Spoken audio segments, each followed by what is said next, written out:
I can't hear anything. There we go. Here now? Yep. All right, thank you. So we were trying to solve some question we got from 3.5.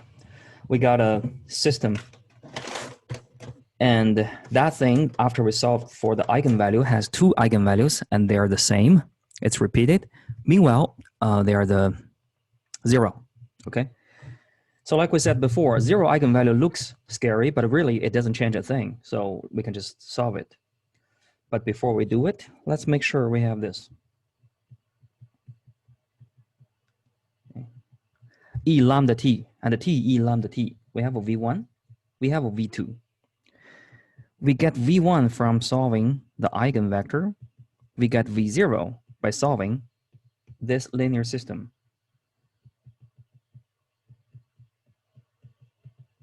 Okay, so let's follow what we had there. Number one, a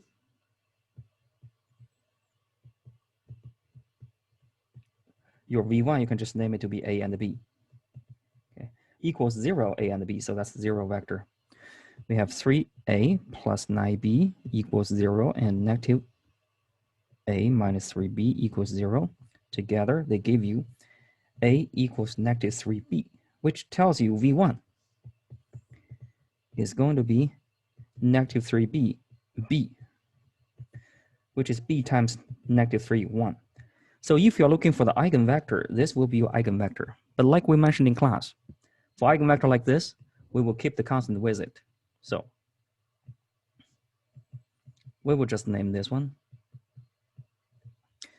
where k1 can be any constant. That will be the first part. Okay. Now the second part is try to solve for v0. So a minus lambda I v0 equals v1. But lambda is 0, so it's just a. Again, I assign v0 to be ab. I want to solve for ab equals v1.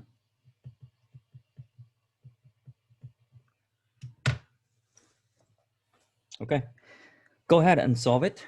We have 3a plus 9b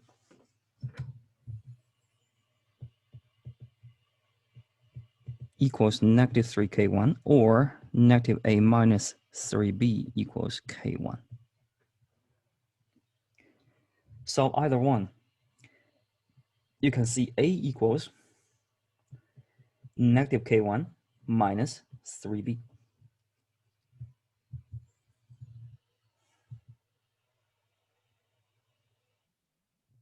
All right, with that in mind, the new vector v0 is going to be written as negative k1 minus 3b divided by, not divided by, the second component is b, as we assigned. So k1 can be any number, and this number is related to v1. The second number is b, but now let's change it to be k2.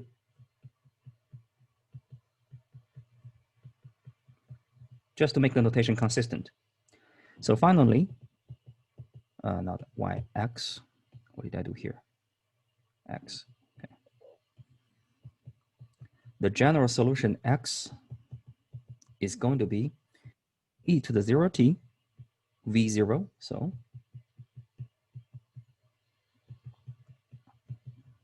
t e to the 0t v1, which is negative 3k1 k1.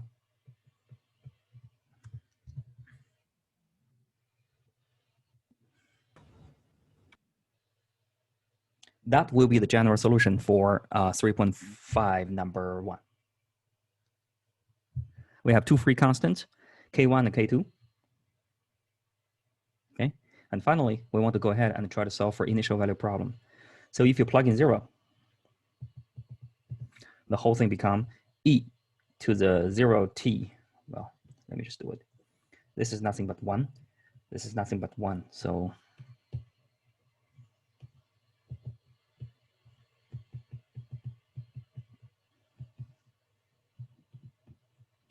minus 3 k1 times t. K2 plus K1 times T.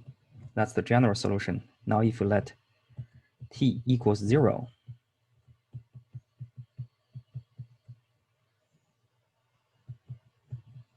equals 2, 4. That's the initial value. You have K2 equals 4 and K1. Let me make sure I'm doing the right thing.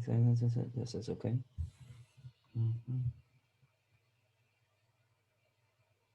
Okay, that's okay. Now 1, this minus that, minus this, no problem. Okay, 2, 4. Therefore, K2 equals 4 and K1 equals 12. No, negative 14. Okay, so finally, the whole answer is going to be x equals, take this as your answer by putting in your K1 and K2. 14 minus 12 minus 3 times negative 14t, and 4 minus 14t, which is 42t plus 2 and negative 14t plus 4. This will be the final answer.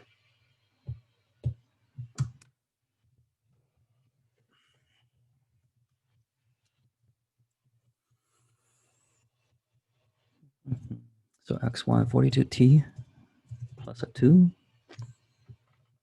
negative 14t plus a 4.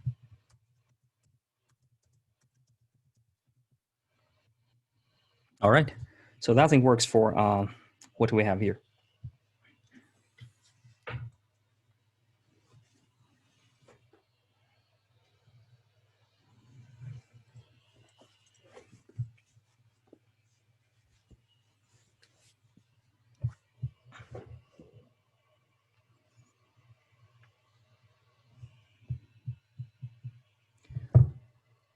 Does everything make sense? Okay, this is how we solve for repeated eigenvalues.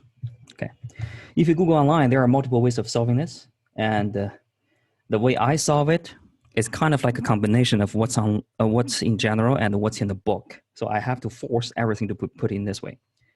If you get a little bit confused when you read other resources, I think I can answer it for you. It will take a while, but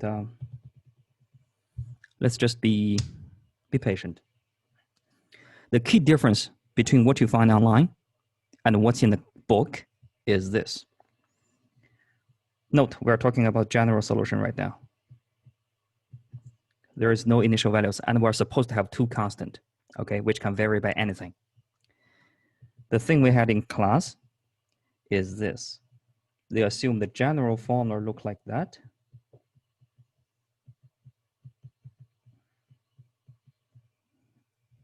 Okay, but the thing you find online will assume this.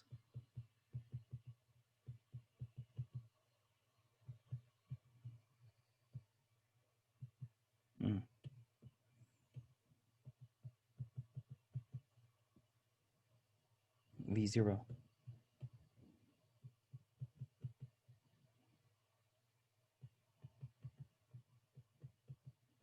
Okay, so the thing you find online, they explicitly write out the 2 random selected constant here. Then you have 2 linearly independent solutions, and this solution here and this solution here should not contain any unfixed constant. They're supposed to be an eigenvalue, and the eigenvalue should be written down as numbers, because your random constant is here and here. Okay. The way we did it in class is the book write the solution to be like this, and you notice there's no random constant here. There's no C1, there's no C2, but still they think this is the general solution. Make sense so far? That means the V1 and the V2 here, a V1 and V0 here, the constant is actually hidden here. You have your C1, C2 in this eigenvector, and you have a C1, C2 in this eigenvector. That's the major difference. And the book went with this way.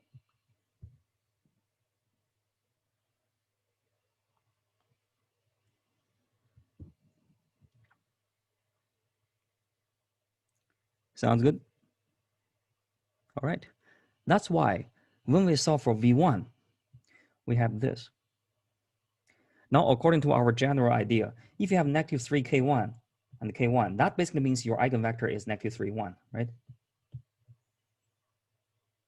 Okay. But if you solve that, do you realize there's no constant anymore? You can again solve for V0, but that one will only work for a solution which looks like this. So to stay consistent with the book, what we need to do is we need to include this random number into it. And when you solve it, the second eigenvector here will actually depends on which value you take for this K1 here. So in other words, you change a V1, you are going to have a different V0.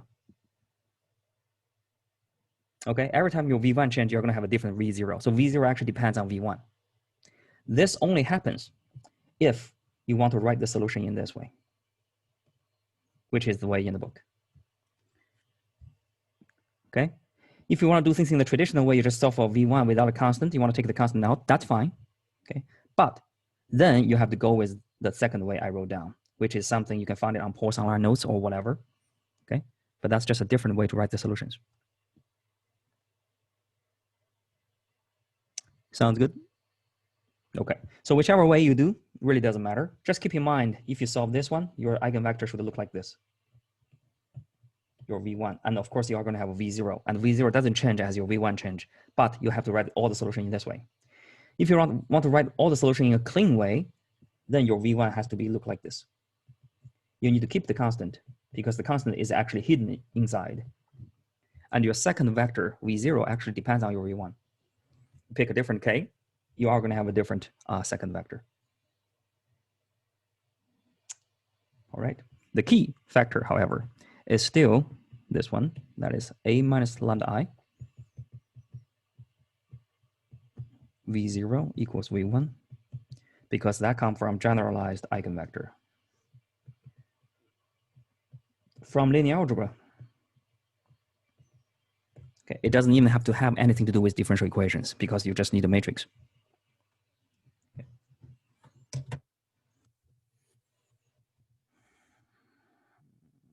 Yeah.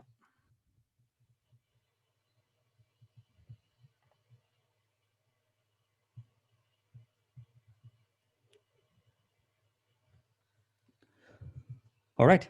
Is everything clear on this one?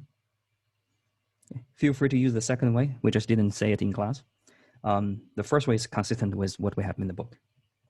By the way, if you do everything in the first way, you have some natural advantage.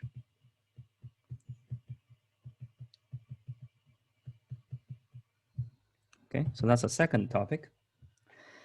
To find the general solution, is you kind of follow what we had before. Okay, but if you already know the initial value, y0. Let's still put it here. Y0 equals, for example, like the 2, 4 we just did, you have some natural advantage for this one. The reason is because you just want to plug in t equals 0, right? But when you plug in t equals 0, your y, as long as you write your solution in this way, it's gonna be 1 times v0 plus 0 because of the t here. Okay, so automatically you already know what v0 is. And once you know what v0 is, you can actually calculate v1 from here. So it's kind of like backwards. Before we know v1, we work backwards to find v0. Okay, but if you know the initial value, you can actually find v0 and then go ahead and find v1. Whichever way you prefer, it really doesn't matter. This way is more straightforward, but you need this initial value.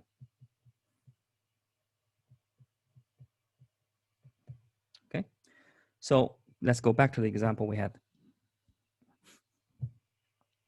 We had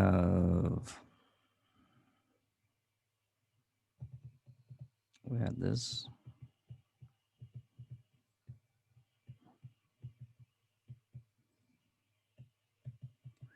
The difference now is we don't need the general solution. We just need the initial value. Okay. Then automatically you know your x is going to be e to the lambda t 2, 4. The reason is because if you plug in t equal to 0, you should get 2, 4. So 2, 4 automatically goes here. Okay. Second, you need a v1. And this is your v0, by the way. Moreover, you know a minus lambda I times v0 should be v1. Then you can calculate v1 really easily.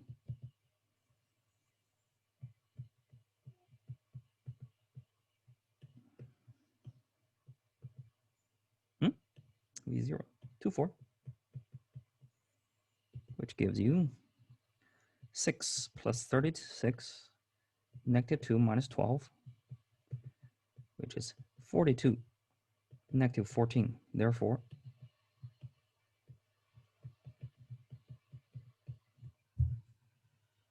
okay. So in this way, you can do everything really quickly, assuming you already know the initial value.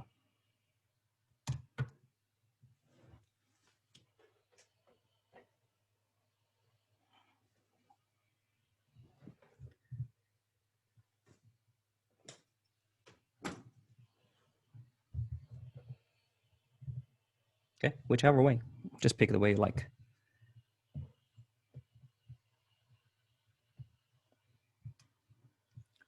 All right.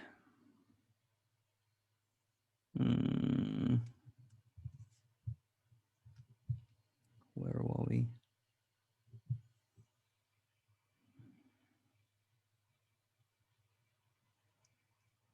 We were here. Okay. 5.1. We were talking about nonlinear systems, and we want to analyze the equilibrium. Take an example.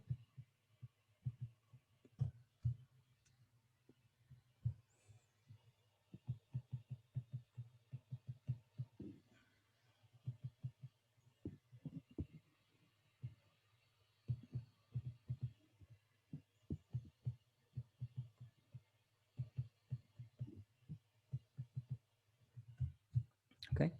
And then the first one thing we want to do is we want to find the equilibrium.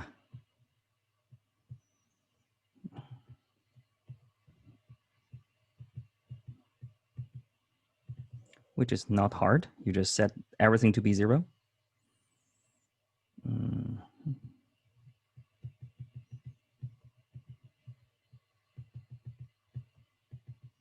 Okay. For this particular example, we have 4 equilibriums. 2, 0, 2, 0, and 1, 1.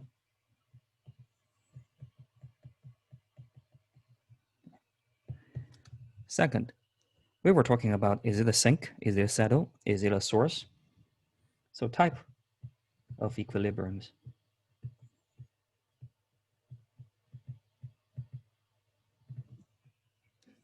And then what we said is, what we have here is a nonlinear system. This one can be any equilibrium. What we want to do is, we want to change it to be at 0, 0 first. So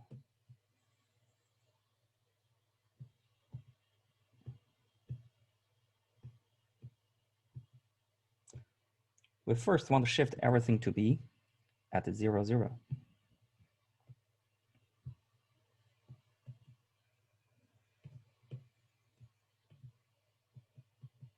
Second, we want to locally linearize everything to make this one straight. Once you have this one straight, you have a linear system locally to replace the original nonlinear system at only this equilibrium. That formula is given by u prime. I should do vector. Yeah, u prime equals u. And what you should do here is the Jacobian of the whole thing. So partial f, partial x, partial f, partial x, partial f, partial y, partial g, partial x, partial g, partial y. And we talked about the reason last time. And we should do this at x0, y0. So we don't have to actually do the shift and then do it by changing the function. We can do it directly because when you shift something, the derivative doesn't change at all. Okay. All right. That means if we take this system here,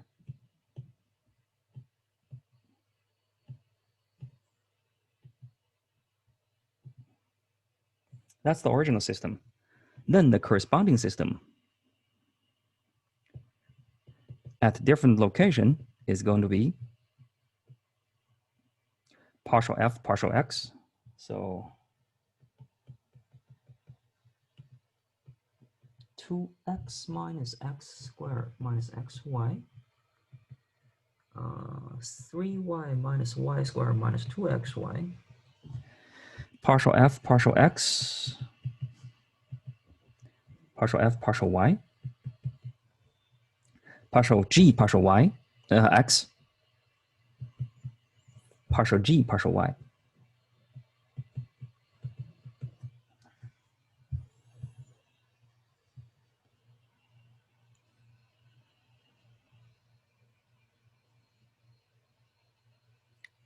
Good so far? Okay, now back to your question. Last time, which system should we take? Well, depends on which equilibrium are you talking about. Remember, we have 4 equilibriums, right? We have 0, 0. Then at there, your j should equal 2, 0, 0, 3. You have equilibrium 1, 1. There, j should be negative 1, negative 1, negative 2, and negative 1.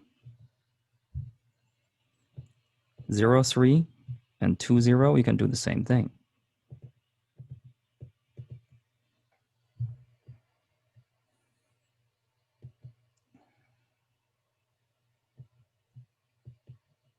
Zero, 3. Yeah, and the 2, 0.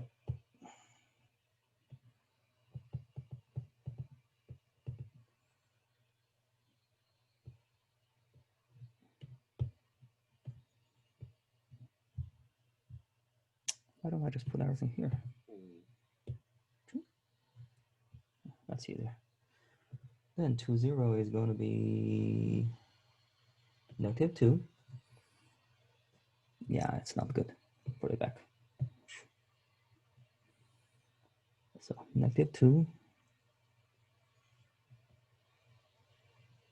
negative 2, 0, and 0.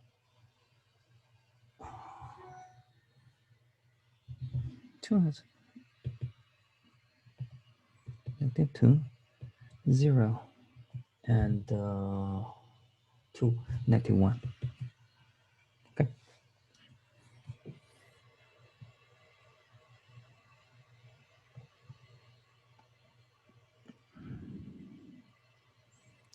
Sounds good. So once you fix the point, you do have the linear system now. Now you can do the eigenvalue of every single one, try to figure out what happens. For this one, lambda equals 2, lambda equal to 3. So you're pretty sure it's a source. Is there anything else that we can do quick? Lambda equal to negative 1, lambda equal to negative 3. So this one is going to be a sink.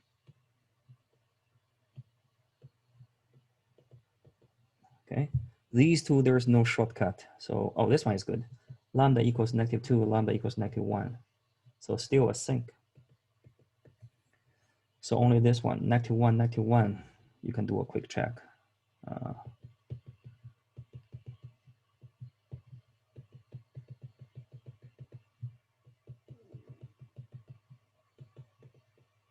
It's going to be 2 different real. Shit, I don't know which one is positive or negative. So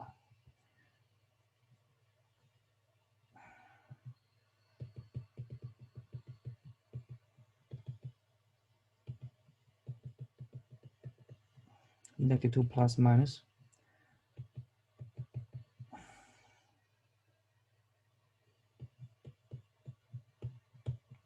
From here, what do you see? You see 1 plus minus square root of 2, negative. And you can see square root 2 minus 1 is going to be positive, but negative square root 2 minus 1 is going to be negative. So it's one positive, one negative.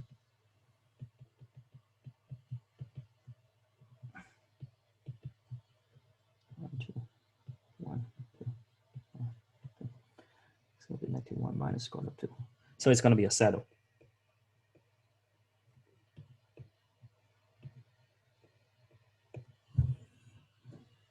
All right. If you have more equilibriums, for the first step, you can find all of them by setting the right-hand side to be 0. You may have 6, you may have 2, you may have 3, whatever. Okay. Once you have that, what you need to do is linearize everything locally at that point by a linear system. Of course, when you try to plug in the numbers, you actually have a matrix instead of something with x and y. So that's nice.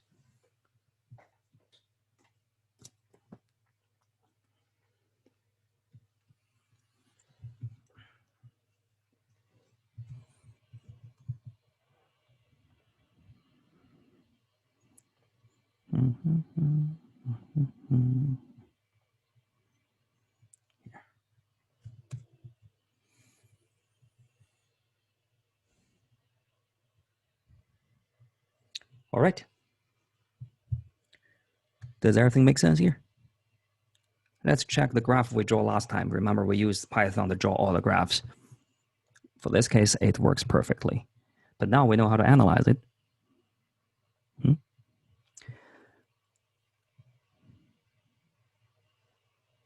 Can you guys see my screen?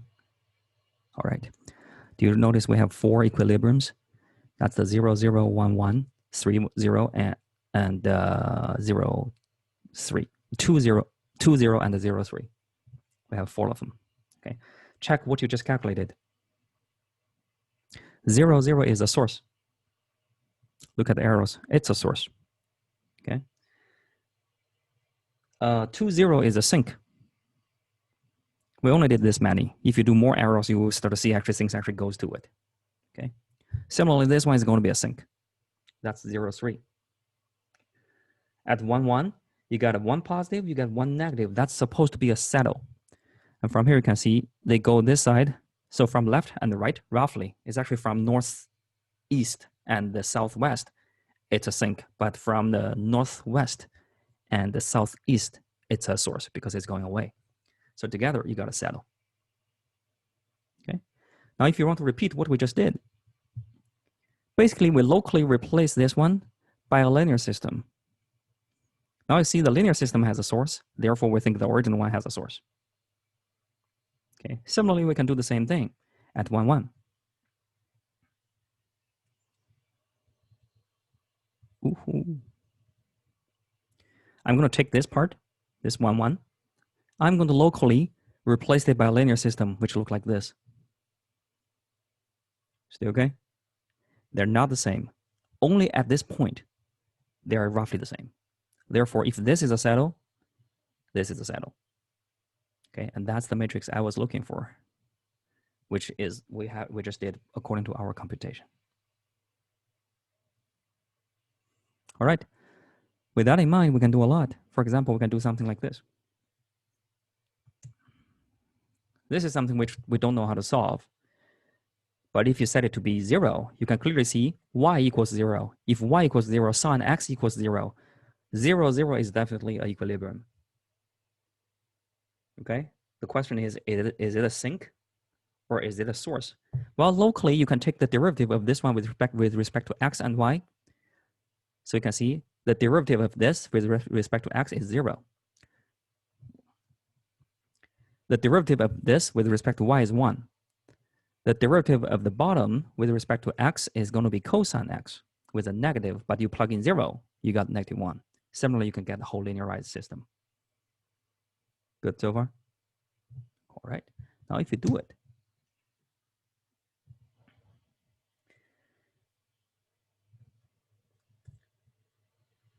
the one on the top is the original nonlinear system, and that is the equilibrium.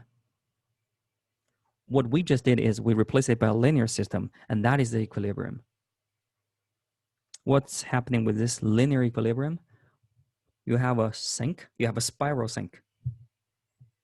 Then This one locally will also have a spiral sink.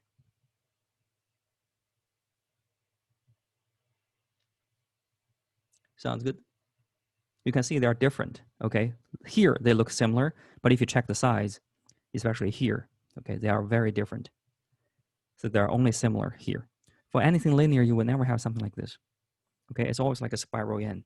But this one, you can see this one is actually going to diverge a little bit from that side. All right? If that is okay, let's look at this. We will do the linearization later by hand. It's not hard to see. This is the nonlinear system, and this is the linear system.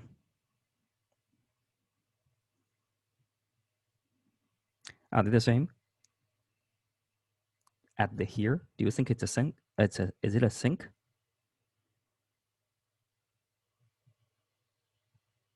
Is it a center?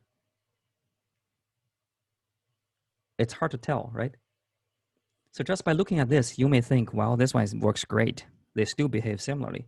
But now we are going to show you, actually, this one, your linearization will fail. Okay? And from here, you can see you cannot trust the numerical example too much. Once things become subtle, okay, you have to trust your own calculation. Just from the graph, I would say for me, it's hard for me to tell are they the same or not. I would think they're the same, right? They look pretty similar at this equilibrium. But now let's just calculate and try to see why this one failed.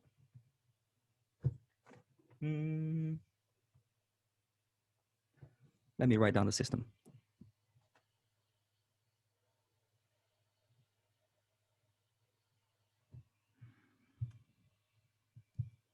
Judging by Python, what's graphed by Python, we think they're the same, but now we want to see, but actually they're not the same. So number 3, that is when linearization fails.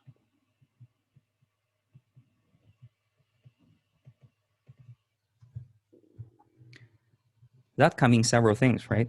That can mean first, number 1, you couldn't do the linearization because you couldn't find the partial derivative. That's one possibility. But that's not what we mean here.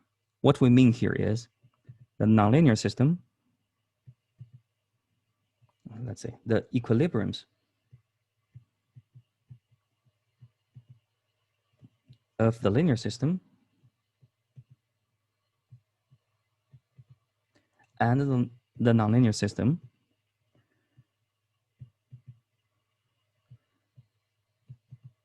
behave differently.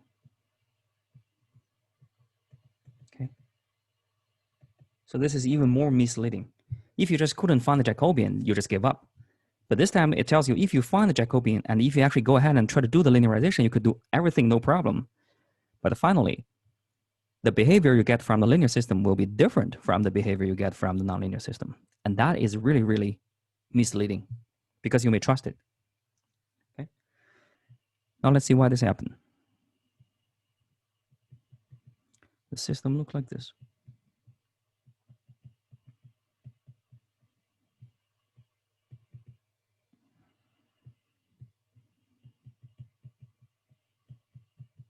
Okay.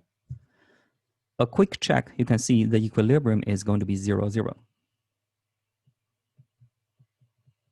Plug in 0, you got, x prime, y prime equal to 0. So this one clearly is an equilibrium. Now let's do the linearization at 0, 0. Then your Jacobian equals partial f, partial x.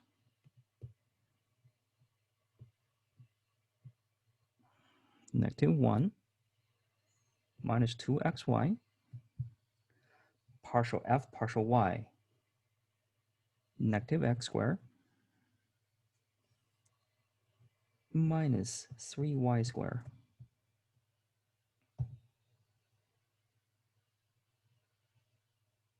X minus this. Okay. I copied the wrong thing. Let me double check. I don't feel right.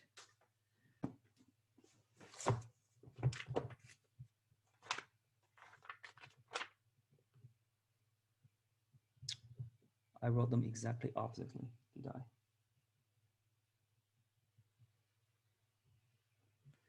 this. What did I do on my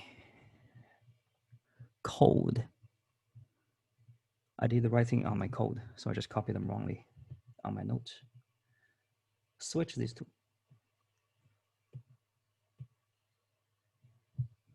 Y minus this one first, X. Yep, this will be the correct one. Now partial F, partial X. Partial F, partial Y.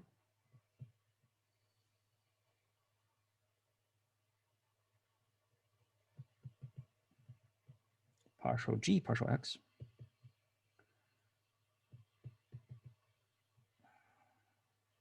Partial G, partial Y.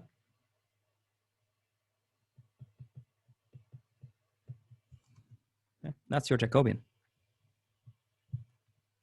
Then at the 0, 0,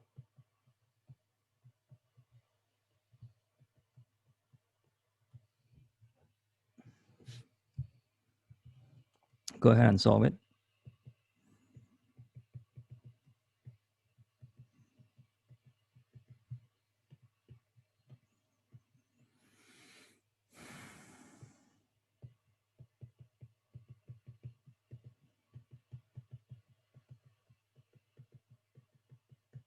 More precisely, we can write it to be lambda equals 0 plus or minus I.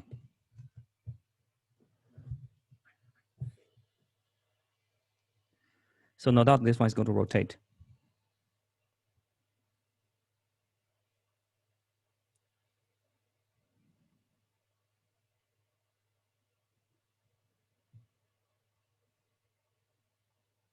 All right.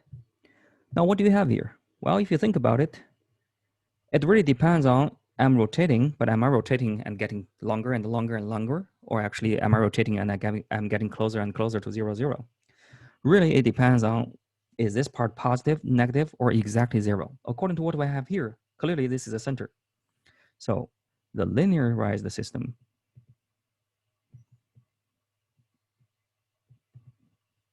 has a center.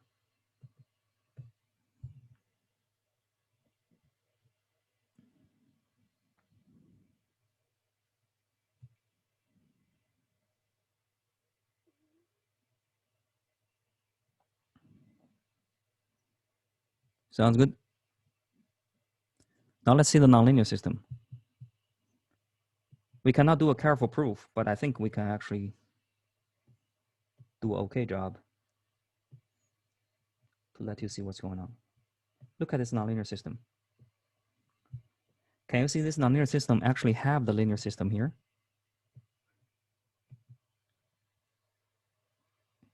Good so far? The thing I just circled will be exactly the same as the linear system. So if I just have everything in the red block, I'm going to have a center just as the linear system. Going like this.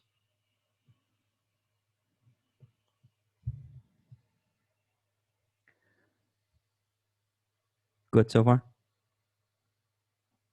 But now for the nonlinear system, can you see you have additional terms? What does it do? Well, this is positive. This is also positive. So what it does do is it actually push everything a little bit in the direction of xy. It push everything a little bit in the middle. It's in the direction xy. Actually negative x, negative y. So if you just look at the linear part, you are going to have a center. Okay, but now you add a little bit more, I won't say force, but a little bit more trend towards the inside. So when you spiral and you have something inside, what you should have is actually a spiral sink.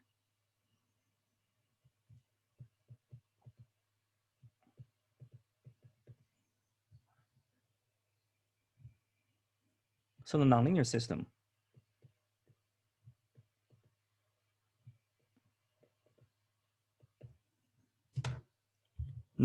have the sink, but the linearized system has a center. That's what we call nonlinear, and the linearization fail. You're hoping that they share the same behavior. Therefore, you do the linear, it's the same as doing the nonlinear. But sometimes, at least for this case, it's not working.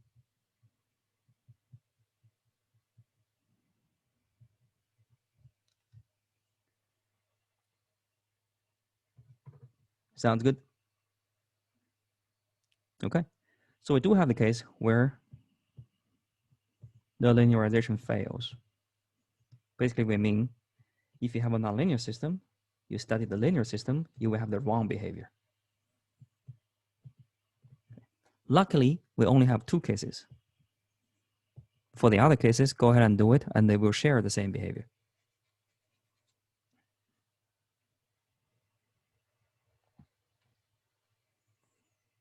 Okay. What are they? Think about it. Okay. Why do we have a bad case like this? Number 1, locally, the linear system and the nonlinear system will be very, very similar to each other. They only have a very small difference. Good so far? So the only times that you have 2 different behavior will be when a small difference will make a huge difference. Or it's almost like a bifurcation of my behavior. Make sense so far? What's that case? That's exactly this case. Why? Because this one is a center. If your lambda is just a little bit bigger than 0, I'm going to have a spiral source. If you're just a little bit less than 0, very, very close to 0, by the way, but a little bit less, you will have a spiral sink. Good so far? Okay. So you can see, because the 2 systems are so similar, and when they behave differently, that must means you have something right on the edge. You go a little bit that side, you go to a totally different one. And if you go a little bit inside, you go to a totally different one. Good so far? How many cases like that do we have? Well, the first case is definitely the one I just write down. When the real part of a complex is 0. Or more precisely, when we have a spiral center. A little bit bigger, a little bit smaller will make a huge difference. Okay? If you have a sink with lambda equal to -1, then your lambda equals negative 0.999 won't change a thing. Right? It's still a sink. But 0 does make a difference.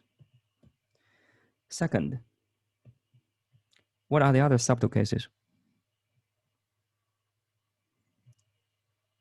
Think about it. If you have a 2, 3, it's pretty close to like 2.001, 3.0001. Doesn't really make a difference, right? It's a source, it's a source. Okay? -2, -3, it's fine. It's a source. Okay. 2 plus 3i, 2 minus 3i, no problem, because even if you change this one to be 1.99, still the same thing. It's still a source. Okay? So what's subtle is when this one is 0 and when lambda equals 0.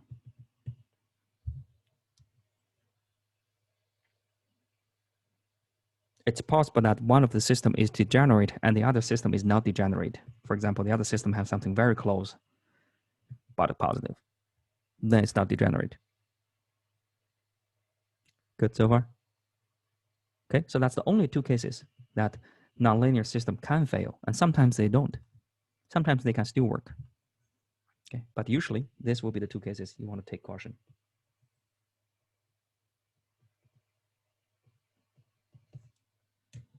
Everything else, they behave the same. Maybe one spiral in faster, the other one spiral in slower, but they all spiral in.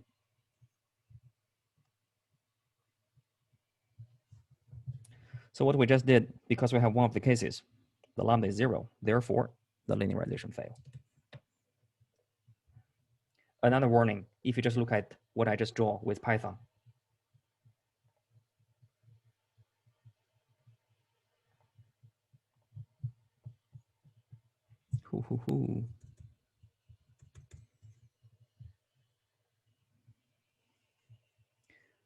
For the last case.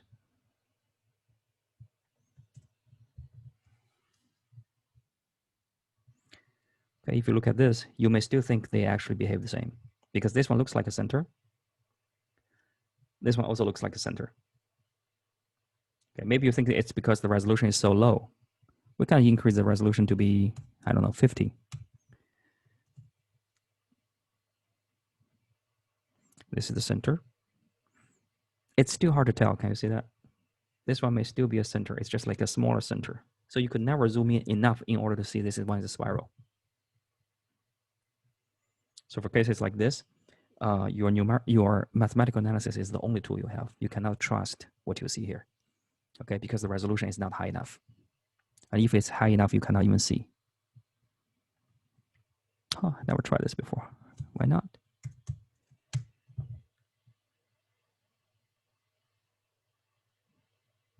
Yeah, still cannot tell. Okay, and that's the problem. All right.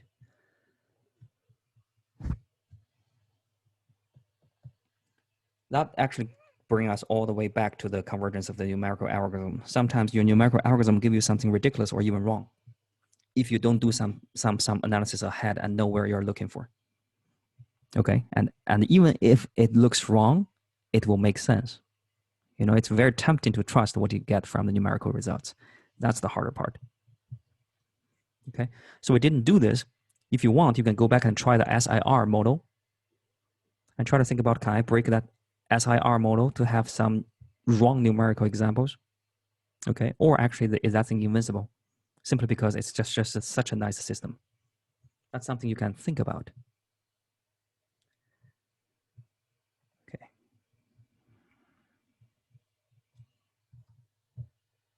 Five minutes. I can give you something to think about as a homework. Of course, you don't have to submit it, but just for fun.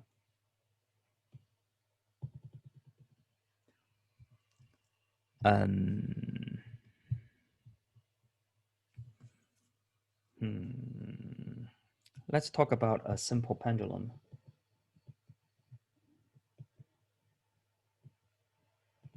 Okay. You have some place which you hung a stick. Let's don't do this. Let's make a little bit angle here. I probably have a small ball or something like that. So this one is going to actually go this way and that way. Just going back and forth, back and forth, back and forth.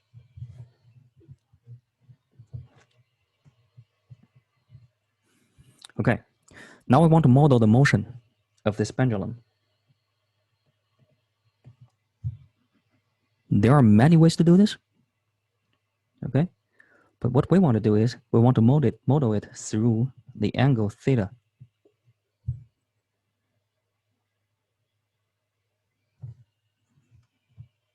Okay, we are going to use F equals ma.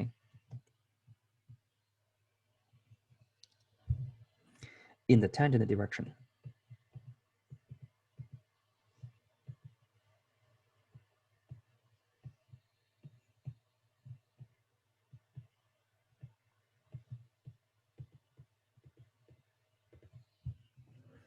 Let's take this length to be L.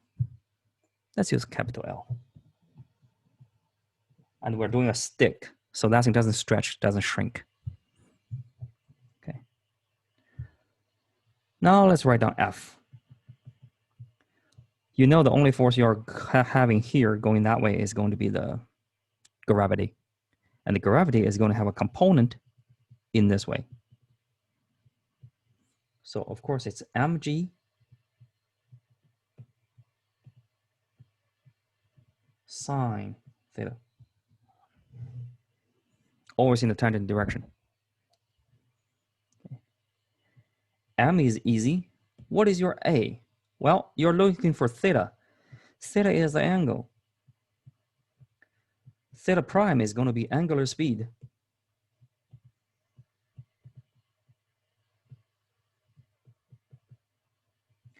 Theta prime prime is going to be angular acceleration.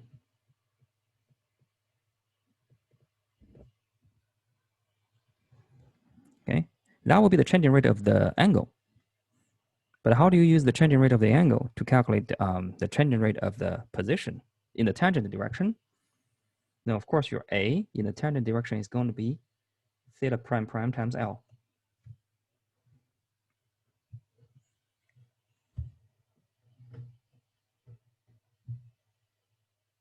Okay, so F equals MA is simply MG, no, M theta prime prime L equals MG sine theta. Finally, you need to have a negative. Because when your theta is positive, you're actually going that way.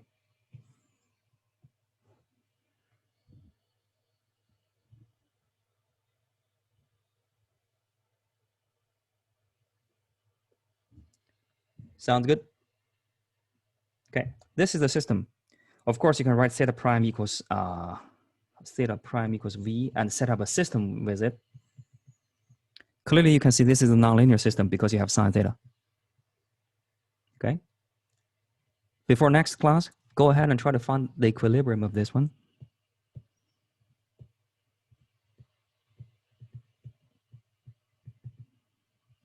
And then go ahead and try to see if it's a sink or source or saddle.